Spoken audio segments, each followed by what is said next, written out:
Assalamu alaikum. We are here to discuss how we can improve our daily English conversation.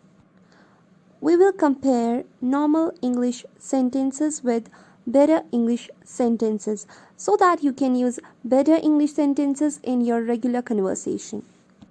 I'm very happy. I'm over the moon. I'm very busy. I'm swamped. I'm tired. I'm exhausted. Can I come tomorrow? Can I drop in tomorrow? I'm very hungry. I'm starving.